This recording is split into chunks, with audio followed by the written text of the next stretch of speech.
ستا پغی کی پاتی شوی یادګارونه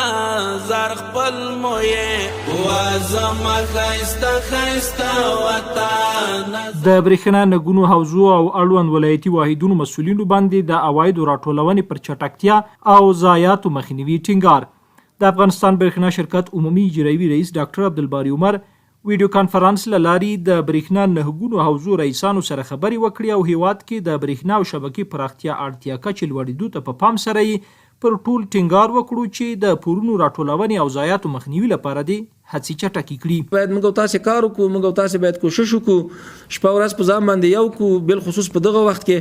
او د څخه د کار ملا ور ماته کو او دا څه کار وکړو چې موږ هم ژوند دعاوې درته وکړي او الله پاک هم درنه راضي شي او دغه نظام ته دغه ځورېدلي ملت ته هم یو خیر ورسیږي. د افغانستان برېښنا شرکت عمومي اجرایوي رئیس پر ټولو ولایتي مسئولینو دا ټینګار هم وکړو چې پرته له هیڅ استثنا دی له ټولو پوروړو سره د ځایي امنیتي او استخباراتي ادارو په همکارۍ پرېکنده چلن وکړي او د ضایعاتو مخنیوي لپاره دی پر ساحوي کارکوونکو د شبکو شپنې منظمې څارنې هم وکړي. ټول رئیس صاحبان د کابل رئیس صاحب نه ونیسه، بیا د حوزو رئیسان، د حوزو رئیسان د لاس لاندې چې څومره ولایتونه دي